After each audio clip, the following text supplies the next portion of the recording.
ഈ വീഡിയോയിൽ നമ്മൾ മിഡിൽ ഈസ്റ്റ് ആണ് നോക്കുന്നത്. മിഡിൽ ഈസ്റ്റിൽ ഇസ്രായേൽ തന്നെയാണ്. അതിന് മുമ്പ് തന്നെ ഈ റഷ്യ ഉക്രൈൻ കോൺഫ്ലിക്റ്റിനെ ചൊല്ലി ഒരുപാട് ആൾക്കാർ വന്ന് കമൻ്റ് ഇടുന്നുണ്ട്, ഉക്രൈനെ സപ്പോർട്ട് ചെയ്തുകൊണ്ട്. അതിന് ഒരു 2 വരി ഡെഫിനേഷൻ മാത്രം പറഞ്ഞിട്ടുണ്ട്. ആര് തുടങ്ങി എന്നുള്ളത് ഇവിടെ ഇറലവൻ്റ് ആണ്. യുദ്ധം എന്ന് പറഞ്ഞാൽ മരണം സംഭവിക്കും. അവിടെ ഉക്രൈനിൽ മരണം സംഭവിച്ചു, ക്രീമിയ പിടിച്ചെടുത്തു എന്നൊക്കെ പറഞ്ഞുകൊണ്ട് പല രീതിയിലുള്ള കമന്റുകളുമായിട്ടൊക്കെ വരുന്നുണ്ട് നിങ്ങൾ. അതൊക്കെ നിങ്ങളുടെ വികാര പ്രകടനങ്ങളായിട്ടോ അല്ലെങ്കിൽ എന്ത് താല്പര്യം കൊണ്ടാണെന്നുള്ളത് എനിക്കറിയത്തില്ല. പക്ഷേ എൻ്റെ അറിവിൽ റഷ്യ എന്ന് പറഞ്ഞാൽ ഇന്ത്യയുടെ ഡിഫൻസ് പാർട്ട്ണറാണ്. ഇന്ത്യ പോലും ഒരു രീതിയിലുള്ള ഒരു സപ്പോർട്ട് ഉക്രൈന് കൊടുത്തിട്ടില്ല. അവിടെ പോയി സംസാരിക്കാനൊക്കെ പോയിട്ടുണ്ട്. അതിലുപരിയായിട്ട് യാതൊരുവിധ നീക്കങ്ങളും ഉക്രൈനെ സപ്പോർട്ട് ചെയ്യാനുള്ള രീതിയിൽ ഇന്ത്യ നിലപാട് എടുത്തിട്ടില്ല. ഇന്ത്യയുടെ നിലപാട് എന്താണെന്ന് വളരെ വ്യക്തമായിട്ട് നമ്മൾ കണ്ടതാണ്. നമ്മൾ എവിടെ നിന്നാണ് ഓയിൽ മേടിച്ചത്, അമേരിക്ക പറഞ്ഞിട്ട് പോലും നമ്മൾ അതിനെ എതിർത്തുകൊണ്ട് റഷ്യയുടെ അടുത്ത് ഓയിൽ മേടിച്ച് റഷ്യയുടെ എക്കണോമിക്ക് ചെയ്യേണ്ട കാര്യങ്ങളൊക്കെ ചെയ്തുകൊണ്ട് തന്നെയാണ് ഇന്ത്യ മുന്നോട്ട് പോയത്. അപ്പൊ ഇന്ത്യയുടെ നിലപാടാണ് നമ്മളിവിടെ പറഞ്ഞിരിക്കുന്നത്. അതിലുപരിയായിട്ട് ഉക്രൈന് സപ്പോർട്ട് നിൽക്കുന്ന നിങ്ങൾ ഒരു കാര്യം മനസ്സിലാക്കണം. 1947 തൊട്ട് നിങ്ങൾ കരുതിക്കോ, ഈ നീണ്ട നാൾ വഴികളിൽ US, ഫ്രാൻസ് ഇതേപോലത്തെ ഡൈവേഴ്സിഫൈ ചെയ്തുള്ള ഡിഫൻസ് പാർട്ട്ണറൊക്കെ ഇപ്പോഴാണ് വരുന്നത്. റഷ്യ നമ്മുടെ ഫുൾ ആൻഡ് ഫുൾ പാർട്ട്ണർ ആയിരുന്നു, ഡിഫൻസ് പാർട്ട്ണർ. അതുപോലെ തന്നെ നമ്മൾ ആണവായുധം പരീക്ഷിച്ച സമയത്ത് ഉക്രൈൻ നമുക്കെതിരെ യുണൈറ്റഡ് നേഷൻസിൽ വോട്ട് ചെയ്ത ആൾക്കാരാണ്. അതുപോലെ തന്നെ കശ്മീരിൽ ആർട്ടിക്കിൾ 370 അബ്രോഗേറ്റ് ചെയ്ത സമയത്തും നമുക്കെതിരെ വോട്ടിട്ട ആൾക്കാരാണ്. ഇന്ത്യക്കും റഷ്യയുമായിട്ടുള്ള ബന്ധം നിലനിൽക്കുന്നത് കൊണ്ട് തന്നെ ഉക്രൈൻ നമുക്കെതിരെ തന്നെയാണ്. എല്ലാ കാലത്തും ഉക്രൈന്റെ നിലപാട് ഇന്ത്യക്കെതിരെ തന്നെയാണ്. പിന്നെ ഇന്ത്യക്കെതിരായിട്ട് നിലപാടെടുത്ത ഒരാളെ ഞാൻ എന്തുകൊണ്ടാണ് ഇപ്പം ഈ രീതിയിൽ സപ്പോർട്ട് ചെയ്യണം, ഈ മിഡിൽ ലെവലിൽ സംസാരിക്കണം എന്നുള്ള രീതിയിലുള്ള കമന്റുകൾക്കൊക്കെ യാതൊരു പ്രസക്തിയില്ല എന്നാണ് ഞാൻ പറഞ്ഞു വരുന്നത്.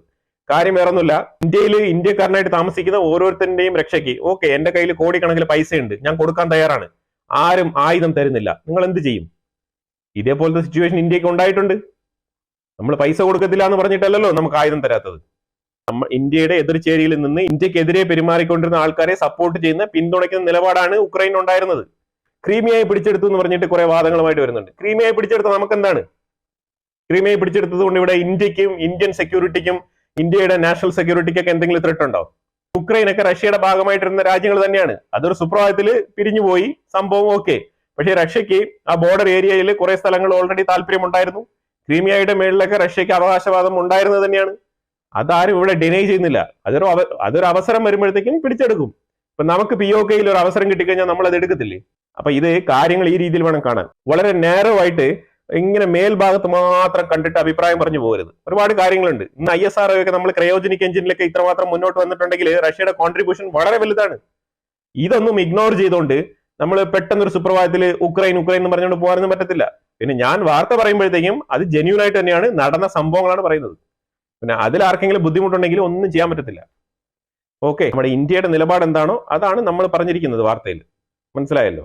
ഇപ്പം മിഡിൽ ഈസ്റ്റിലേക്ക് വന്നു കഴിഞ്ഞാൽ ഇസ്രായേലിന്റെ ഉള്ളിൽ നടക്കുന്നത് ഇവിടെയും യുദ്ധമാണല്ലോ. അവിടെ റഷ്യ ഉക്രൈൻ യുദ്ധമാണ്. അവിടെ മാത്രം മരണമാണെന്നുണ്ടെങ്കിൽ ഇവിടെയും മരണങ്ങൾ തന്നെയാണ്. ഇവിടെ ഇസ്രായേൽ ഹമാസ് യുദ്ധം, ഇവിടെയും മരണങ്ങളുണ്ട്.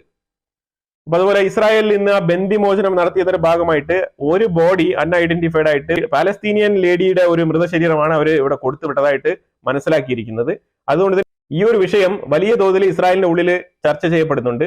അത് ഇപ്പോൾ ഒരു വയലേഷൻ ആയിട്ട്, ഒരു സീസ് ഫയർ വയലേഷൻ ആയിട്ട് തന്നെയാണ് കൺസിഡർ ചെയ്തിരിക്കുന്നത്. ഇത് IDFന്റെ ഉള്ളിൽ നിന്ന് എന്തോ ഒരു തരത്തിലുള്ള സ്റ്റോറി മെനഞ്ഞുകൊണ്ടുള്ള ഒരു വിഷയമായിട്ടാണ് ഹമാസ് കരുതുന്നത്. അങ്ങനെയാണ് അവർ ആക്കി തീർക്കാൻ ശ്രമിക്കുന്നത്.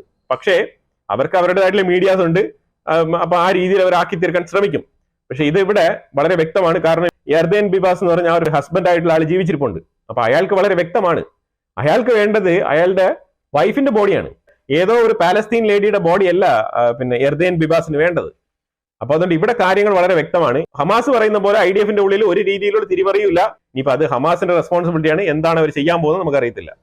പിന്നെ ഈ ഒരു വിഷയം ആഗോള തരത്തിൽ തന്നെ കത്തിപ്പടരുകയാണ്. ഇവ സ്റ്റീവ് വിറ്റ്കോഫ് തൊട്ട് മൈക്ക് വാട്സ് മുതൽ മാർക്കോ റൂബിയോ മുതൽ ഈ വിഷയങ്ങളിൽ പ്രതികരിച്ചിട്ടുണ്ടെന്ന് പറഞ്ഞു കഴിഞ്ഞാൽ വളരെ ഹാർഷായിട്ട് തന്നെ പ്രതികരിച്ചിട്ടുണ്ട്. സ്റ്റീവ് വിറ്റ്കോഫ് ഒക്കെ പറഞ്ഞിരിക്കുന്നത് ശരിക്കും പറഞ്ഞാല് എന്തുകൊണ്ടാണ് ഹമാസ് ആ ഒരു സ്ഥലത്ത് നിന്ന് ഇറാഡിക്കേറ്റ് ചെയ്യപ്പെടണം എന്ന് ഞങ്ങൾ പറയുന്നതിന്റെ ഒരു പൊരുള് ഇന്നെങ്കിലും നിങ്ങൾ മനസ്സിലാക്കണം. കാരണം വേറെ ഒന്നുമല്ല, ഈ കൊച്ചു കുഞ്ഞുങ്ങളെ ഇവർ വധിച്ചിരിക്കുന്ന ഒരു രീതി, ഇത് തോക്കുകൊണ്ടുള്ള ഒരു വെടിവെപ്പിലോ അല്ലെങ്കിൽ ഇത് ശരിക്കും പറഞ്ഞാൽ ഏതെങ്കിലും കെട്ടിട ഇടിപാടുകളിലോ അങ്ങനെയൊന്നും മരണപ്പെട്ടതല്ല. വെറും ബെയർ ഹാൻഡ് എന്ന് പറഞ്ഞാൽ വെറും കൈ കൊണ്ട് നെക്കി കൊന്നിരിക്കുകയാണ്. അതാണ് സംഭവിച്ചിരിക്കുന്നത്. 9 മാസത്തിൽ അവർ കൊച്ചിനെ ഗ്രാബ് ചെയ്തുകൊണ്ട് പോയതിൽ 10ാം മാസത്തിൽ തന്നെ കൊലപാതകം നടന്നിരിക്കുന്നു എന്നുള്ളതാണ് ഫോറൻസിക്കില് പുറത്തു വന്നിരിക്കുന്നത്. അതുപോലെ തന്നെ 4 വയസ്സ് കുഞ്ഞുണ്ടായിരുന്നു അതിനകത്ത്.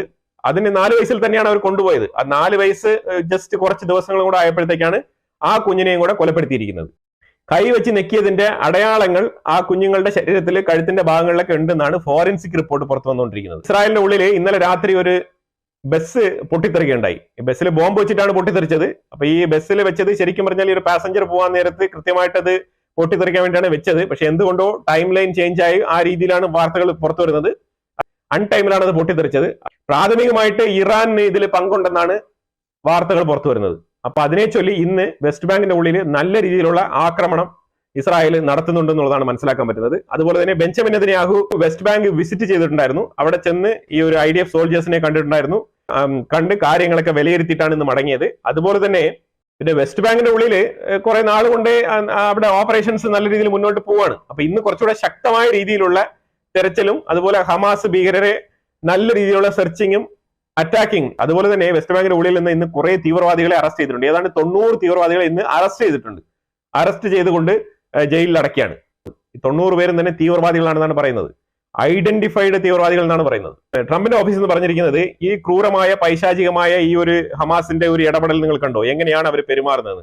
അപ്പൊ ഈ രീതിയിലുള്ള ഒരു ക്രൂരമായ പെരുമാറ്റം കണ്ടിട്ട് പറഞ്ഞിരിക്കുന്നത് എന്തുകൊണ്ടാണ് ഹമാസ് ഈ ഒരു ഗാസയിൽ നിന്ന് പുറത്തു പോകണം എന്ന് പറയുന്നതിന്റെ ആ പൊരുളെങ്കിലും മനസ്സിലായോ എന്നുള്ള രീതിയിലുള്ള സ്റ്റേറ്റ്മെന്റ് ആണ് ട്രംപിന്റെ ഓഫീസിൽ നിന്ന് വന്നിരിക്കുന്നത്. അപ്പൊ അതുകൊണ്ട് ഇത് വേറെ ഒന്നുമല്ല, ട്രംപ് പറഞ്ഞ ഒരു പ്ലാൻ കൂടുതൽ ശക്തിപ്പെടുത്താൻ വേണ്ടിയിട്ടുള്ള ഒരു നീക്കങ്ങളാണ് ശരിക്കും പറഞ്ഞാൽ ഈ ഒരു വിഷയങ്ങളൊക്കെ കാണുമ്പോൾ നമുക്ക് മനസ്സിലാക്കാൻ പറ്റുന്നത്. സ്റ്റീവ് വിറ്റ്കോഫ് പറഞ്ഞിരിക്കുന്നത് ഇപ്പോഴെങ്കിലും നിങ്ങൾക്ക് മനസ്സിലായോ, അതായത് ആരാണ് ഈ ഒരു 2 സ്റ്റേറ്റ് സൊല്യൂഷൻ വേണ്ട എന്ന് പറയുന്നത് നിങ്ങൾക്ക് മനസ്സിലായോ എന്നുള്ളതാണ് ചോദിച്ചിരിക്കുന്നത്. അപ്പൊ അതിൽ പുള്ളി ഡയറക്റ്റ് ആയിട്ട് തന്നെ പറഞ്ഞിരിക്കുന്നത് ഹമാസിന് 2 സ്റ്റേറ്റ് സൊല്യൂഷനിലൊന്നും ഒരു രീതിയിലുള്ള താല്പര്യമില്ല. ഹമാസിന് അവർക്ക് ഇങ്ങനെ ഒരു ഗാസ സ്ട്രിപ്പ് നിലനിർത്തി കൊണ്ടുപോയിട്ട് ഇങ്ങനെ കാലാകാലങ്ങളായിട്ട് ഇങ്ങനെ ഇസ്രായേലിനെതിരെ ചെറിയ ചെറിയ ആക്രമണങ്ങൾ നടത്തുക, പിന്നെ അതിനെ വലിയ തോതിൽ യുദ്ധമായിട്ട് അങ്ങ് പരിണമിച്ച് കൊണ്ടുവരിക, എന്നിട്ട് അവിടെ കൺസ്ട്രക്ഷൻ തുടങ്ങുക, റിയൽ എസ്റ്റേറ്റിൽ ഇടപെടുക. ഇത് വീണ്ടും വീണ്ടും ഈ പ്രോസസ്സ് റിപ്പീറ്റ് ചെയ്യാനാണ് ഹമാസിന് താല്പര്യം. ഇതിൽ കുറെ രാജ്യങ്ങളുണ്ട് ഇവർക്ക് ഫണ്ട് ചെയ്യാൻ, ആ ഫണ്ടിലാണ് ഇവരുടെ താല്പര്യം. അല്ലാതെ ഹമാസിന് ഒരു പെർമനന്റ് സൊല്യൂഷൻ 2 സ്റ്റേറ്റ് ഉണ്ടാക്കി ഒരു പെർമനന്റ് സൊല്യൂഷൻ ഉണ്ടാക്കാൻ യാതൊരു താല്പര്യമില്ല. അങ്ങനെ പറഞ്ഞ് മുന്നോട്ട് പോയി കഴിഞ്ഞാൽ അവർ പറയുന്ന ആശയം എന്ന് പറഞ്ഞു കഴിഞ്ഞാൽ മൊത്തത്തിൽ പൂർണ്ണമായിട്ടും, അതായത് ഒരു ജൂയിഷ് സ്റ്റേറ്റ് എന്നുള്ള ഒരു ബോർഡർ തന്നെ അംഗീകരിക്കാൻ അവർ തയ്യാറല്ല എന്നുള്ളതാണ് ഹമാസ്. ആ രീതിയിലാണ് അവരെ പഠിപ്പിച്ചു വെച്ചിരിക്കുന്നത്. അവിടെ ഹമാസ് മാത്രമല്ല, ആ പാലസ്തീനിലുള്ള ആരെടുത്ത് ചോദിച്ചാലും അവർക്ക് എൻറ്റയർ ജൂയിഷ് ലാൻഡ് മൊത്തത്തിൽ വേണം എന്നാണ് പറയുന്നത്. അല്ലാതെ ഒരു കാലത്തും അവര് ജൂയിഷ് ലാൻഡ് ഒരു ബോർഡറായിട്ട് അംഗീകരിക്കാൻ അവർ തയ്യാറാകുന്നില്ല എന്നുള്ളതാണ്. അതാണ് ഇതിൽ ഏറ്റവും വലിയ പ്രശ്നം. അല്ലാതെ ഒരുത്തൻ പോലും പറയുന്നില്ല ഓക്കെ നമുക്ക് 2 സ്റ്റേറ്റ് ആയിട്ട് മാറാം എന്നുള്ള ഒരു അഭിപ്രായം അവർക്കില്ല. ഈ വെളിയിൽ കിടന്ന് പ്രകടനം നടത്തുന്ന ആൾക്കാരില്ലേ, അതായത് കുറച്ച് പുറം രാജ്യത്തൊക്കെ പോയിട്ട് അവിടെയൊക്കെ ജോലിയും കൂലിയൊക്കെ ചെയ്ത് ജീവിക്കുന്ന കുറെ ആൾക്കാരുണ്ട്. ഈ പാലസ്തീനെ അനുകൂലിക്കുന്ന അവരാണ് ഈ 2 സ്റ്റേറ്റ് എന്ന് പറഞ്ഞ് നടക്കുന്നത്. യഥാർത്ഥത്തിൽ പാലസ്തീന്റെ ഉള്ളിലുള്ളവന് ഒരു സ്റ്റേറ്റ് ആണ് വേണ്ടത്, അത് പാലസ്തീനാണ് വേണ്ടത്. അങ്ങനെയാണ് അവർ പറയുന്നത്. അതുകൊണ്ടാണ് ഈ പ്രശ്നങ്ങൾ മൊത്തം നടക്കുന്നത്. ഇസ്രായേൽ കൊടുത്തിട്ട് തന്നെയാണ് പല കാലഘട്ടങ്ങളിൽ ഇസ്രായേലിൽ വന്ന പല പ്രൈം മിനിസ്റ്റേഴ്സും അവിടെ നല്ല രീതിയിലുള്ള ഒരു പീസ് ട്രീറ്റി ഉണ്ടാക്കിയിട്ടുണ്ട്. പ്രത്യേകിച്ചും യാസിർ അറാഫത്തിന്റെ കൂടെ ഉണ്ടാക്കിയിട്ടുണ്ട്, അതുപോലെ തന്നെ മുഹമ്മദ് അബ്ബാസിന്റെ കൂടെ ഉണ്ടാക്കിയിട്ടുണ്ട്. ഇവർ രണ്ടുപേരുടെയും കൂടെ പീസ് ട്രീറ്റിയാണ് ഉണ്ടാക്കിയിരിക്കുന്നത്, സമാധാന കരാർ. അതായത് പാലസ്തീൻ സ്റ്റേറ്റ് ഉണ്ടാക്കാനുള്ള പൂർണ്ണമായ സമ്മതം. എന്നിട്ട് ഇവർ അംഗീകരിച്ചോ? ഇവർ അംഗീകരിച്ചില്ല. ഇതെല്ലാം വയലേറ്റ് ചെയ്തുകൊണ്ട് വീണ്ടും ഇസ്രായേലിനെതിരെ പൊട്ടിപ്പുറപ്പെട്ടതാണ് ഈ ഹമാസ് പോലത്തെ സംഘടനകൾ. ഹമാസ് ഒരു തീവ്രവാദ സംഘടനയാണ്. സീസ് ഫയർ മുന്നോട്ട് പോകും, പക്ഷെ ഒരു പീസ് ട്രീറ്റി ഹമാസുമായിട്ട് സാധ്യമല്ല, അസാധ്യമാണ്. കാരണം അത് തീവ്രവാദ സംഘടനയാണ്. അത് തന്നെയാണ് അതിന്റെ കാരണം. പിന്നെ തീവ്രവാദികളെ പിന്തുണയ്ക്കുന്ന ആൾക്കാർ തന്നെയാണ് ഈ യാസർ അറാഫത്തും ഈ മഹ്മൂദ് അബ്ബാസ് എന്നൊക്കെ പറഞ്ഞ ആൾക്കാരൊക്കെ ഈ പ്രവൃത്തി തന്നെയാണ് ചെയ്യുന്നത്. ഞാൻ പണ്ടേ പറഞ്ഞിട്ടുണ്ട്, അവർ അഡ്മിനിസ്ട്രേഷൻ വർക്ക് ചെയ്യുന്നു, ഇവർ തീവ്രവാദം നടത്തുന്നു, അത്രേ ഉള്ളൂ. അഡ്മിനിസ്ട്രേഷൻ വർക്കും ഈ തീവ്രവാദത്തിനെ പ്രൊമോട്ട് ചെയ്യുന്ന രീതിയിലാണ് അവർ നടത്തുന്നത്. ഇത് തന്നെയാണ് അവിടെ നടന്നുകൊണ്ടിരിക്കുന്നത്. ഇസ്രായേൽ എന്ന് പറഞ്ഞ ഒരു ജൂയിഷ് സ്റ്റേറ്റിനെ ഒരു രീതിയിലും റെക്കഗ്നൈസ് ചെയ്യാൻ തയ്യാറാവാത്തത് കൊണ്ടാണ് പാലസ്തീനിയൻ 2 സ്റ്റേറ്റ് ഉണ്ടാവാത്തത്. അല്ലാതെ 2 സ്റ്റേറ്റ് നിങ്ങൾ പറയുന്നത് എന്താണ് 2 സ്റ്റേറ്റ്? 2 സ്റ്റേറ്റ് അവിടെ ഉണ്ടാവത്തില്ല. കാരണം 2 സ്റ്റേറ്റിനെ ഐഡന്റിഫൈ ചെയ്യാനോ അല്ലെങ്കിൽ 2 സ്റ്റേറ്റിനെ റെക്കഗ്നൈസ് ചെയ്യാനോ ഹമാസും പാലസ്തീനിലുള്ള ജനങ്ങളും തയ്യാറല്ല എന്നുള്ളതാണ് മനസ്സിലാക്കേണ്ടത്. Beeper operation going to down the history എന്നാണ് പറഞ്ഞിരിക്കുന്നത്. ഇത് പറഞ്ഞത് വേറെ ആരുമല്ല, മൈക്ക് വാട്സ്, അമേരിക്കയുടെ NSA ആണ്, നാഷണൽ സെക്യൂരിറ്റി അഡ്വൈസർ. വളരെ വ്യക്തമായിട്ട് പറഞ്ഞിരിക്കുന്നത് beeper operation going to down in the history എന്നാണ് പറഞ്ഞിരിക്കുന്നത്. വരാൻ പോവാണ്, നിങ്ങൾ കാത്തിരിക്കൂ. വലിയ തോതിലുള്ള ഒരു ഓപ്പറേഷൻ തന്നെയാണ് വരാൻ പോകുന്നത് പറഞ്ഞിരിക്കുന്നത്. അത് ആ ഒരു ബീപ്പർ ഓപ്പറേഷൻ നടന്നു കഴിയുമ്പം അതൊരു ചരിത്ര പ്രാധാന്യമുള്ള ഒരു ഓപ്പറേഷൻ ആയിട്ട് മാറും എന്നാണ് പറഞ്ഞിരിക്കുന്നത്. One of the greatest ones in history എന്നാണ് പറഞ്ഞിരിക്കുന്നത്. ആ ഒരു ഓപ്പറേഷൻ, ആ രീതിയിലുള്ള ഒരു ഓപ്പറേഷൻ നടത്താനാണ് പദ്ധതി ഇടുന്നത്. Abdul Fattah al Sisi, Egyptian president, എന്ത് ചെയ്യണം എന്നറിയാതെ ഒരു രീതിയിലുള്ള കൺഫ്യൂഷൻ മൈൻഡാണ്. അതായത് പല രീതിയിലുള്ള മിസ്റ്റേക്കുകൾ ചെയ്തിരിക്കുകയാണ്. ഒരു അക്സെപ്റ്റൻസും കിട്ടാൻ പോകുന്നില്ല. ഇതൊക്കെ അറിഞ്ഞുകൊണ്ട് റിയാദിലേക്ക് യാത്ര ചെയ്തിരിക്കുകയാണ്. MBSുമായിട്ട് പോയി സംസാരിച്ച് കാര്യങ്ങളൊക്കെ ഒരു രീതിയിൽ ഒരു മനസ്സമാധാനമൊക്കെ ആക്കിയിട്ട് തിരിച്ച് ഈജിപ്തിലേക്ക് തന്നെ പോയിരിക്കുന്നത്. കാരണം 27-ാം തീയതി ഇനി മീറ്റിംഗ് ഉണ്ട്. അപ്പൊ 27-ാം തീയതിക്കുള്ള മീറ്റിംഗിന് വേണ്ടിയുള്ള പ്രിപ്പറേഷൻ ആണ്. ഈജിപ്ത് ചെയ്ത 3 മിസ്റ്റേക്കുകൾ എന്ന് പറഞ്ഞിട്ട് നമ്മളൊരു വീഡിയോ ഇട്ടിട്ടുണ്ട്. അബ്ദുൽ ഫത്താഹ് അൽ സിസി ചെയ്ത കുറെ മിസ്റ്റേക്കുകളുണ്ട്. ആ മിസ്റ്റേക്കുകൾ നമ്മൾ പറഞ്ഞിട്ടുണ്ട്. അപ്പൊ അതിനെ ചൊല്ലി ഇയാൾക്ക് തന്നെ ഒരു വിരളിയാണ്.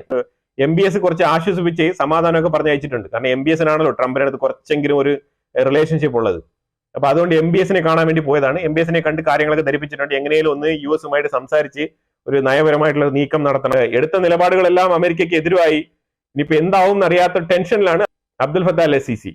ഈ കാണുന്ന ഇമേജ് ആണ് ബസിന്റെ ഇമേജ്. ബസിന്റെ ഇമേജ് അല്ല, ബസിന്റെ സ്കെലട്ടൺ എന്ന് വേണമെങ്കിൽ പറയാം. കാരണം ആ രീതിയിൽ കത്തിപ്പോയിരിക്കുന്നുണ്ട്. ഇതിനകത്ത് പാസഞ്ചേഴ്സ് ഫുൾ ലോഡ് ഉണ്ടായിരുന്നെങ്കിൽ നിങ്ങൾ ആലോചിച്ച് നോക്കൂ എന്ത് തരത്തിലുള്ള ഒരു അപകടമായിട്ട് ഇത് മാറിത്തീരുന്നേനെന്നുള്ളത്.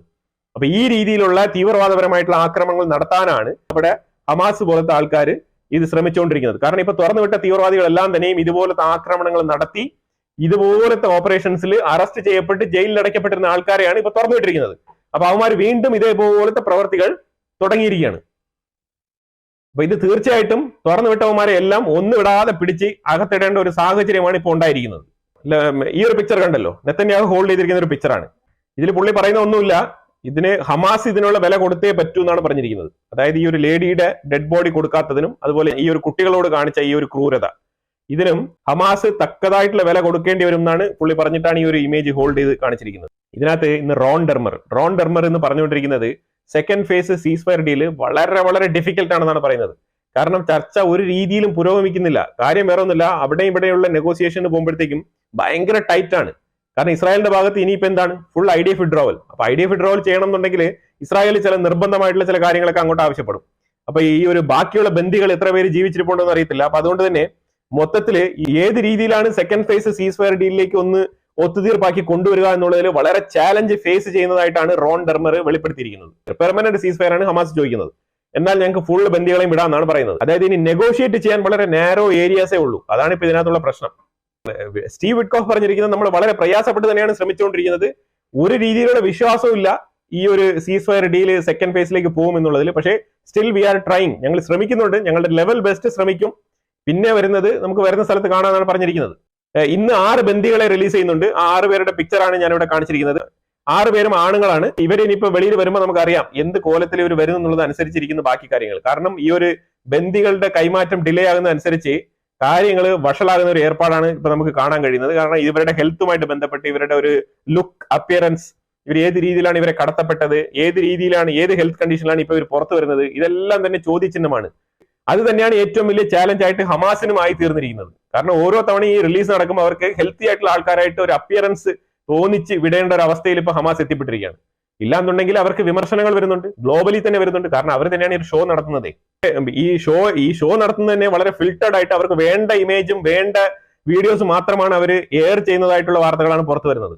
പിന്നെ തിരിച്ച് അവര് ഇസ്രായേലിന്റെ ഉള്ളിൽ വന്നതിന് ശേഷമാണ് അവരുടെ ആക്ച്വൽ കണ്ടീഷൻസും കാര്യങ്ങളൊക്കെ വിലയിരുത്തി, ഡോക്ടേഴ്സ് വിലയിരുത്തിയിട്ട് അവരുടെ യഥാർത്ഥ ഹെൽത്ത് പ്രോബ്ലംസ് അവർ എന്താണ് അവിടെ ഫേസ് ചെയ്തുകൊണ്ടിരുന്നത്, ഏത് ദിവസം മുതലാണ് അവർക്ക് ഭക്ഷണം കൊടുത്തു തുടങ്ങിയത്, ഇങ്ങനത്തെ കാര്യങ്ങളൊക്കെ ഇവർ ഇസ്രായേലിന്റെ ഉള്ളിൽ വന്നതിന് ശേഷമാണ് പുറത്തു വരുന്നത്. ഹമാസ് എന്തായാലും എക്സ്പോസ് ആയിക്കൊണ്ടിരിക്കുകയാണ്. ഹമാസ് ഇപ്പം വലിയ മാലാകമാരെ പോലെയൊക്കെ സംസാരിച്ച് തുടങ്ങിയിട്ടുണ്ട്. അതിലൊന്നും യാതൊരു കാര്യമില്ല. അവർ October 7 നടത്തിയത് അവർ തന്നെയാണ് വീഡിയോ ഷൂട്ട് ചെയ്ത് വെളിയിൽ പുറം ലോകത്ത് കാണിച്ചത് അവർ എത്ര ക്രൂരരാണെന്നുള്ളത്. ഇപ്പം വെസ്റ്റ് ബാങ്കിന്റെ സൈഡിലാണ് ഏറ്റവും കൂടുതൽ ആക്രമണം നടക്കുന്നത്. സീസ്ഫയർ ഒന്നും അവിടെ ഒരു ബാധകമല്ല. അതുകൊണ്ട് അവിടെ തകൃതിയായിട്ടുള്ള ആക്രമണങ്ങൾ മുന്നോട്ട് പോവാണ്. അവിടെയും ഇസ്രായേൽ എൻകൗണ്ടർ ചെയ്യുന്നത് ഹമാസിനെ തന്നെയാണ്. അപ്പൊ ആ രീതിയിലാണ് കാര്യങ്ങൾ മുന്നോട്ട് പോകുന്നത്. അപ്പൊ ഇതിനെക്കുറിച്ചുള്ള അഭിപ്രായങ്ങൾ കമന്റ് ബോക്സിൽ രേഖപ്പെടുത്തുക. വീഡിയോ ഇഷ്ടപ്പെട്ടെങ്കിൽ ലൈക്ക് ചെയ്യുക, ഷെയർ ചെയ്യുക. അതുപോലെ തന്നെ നിങ്ങൾ ആദ്യമായിട്ടാണ് ചാനൽ കാണുന്നുണ്ടെങ്കിൽ മറക്കാതെ സബ്സ്ക്രൈബ് ചെയ്യുക. വീണ്ടും അടുത്തൊരു വിഷയമായിട്ട് വരാം. Thank you so much.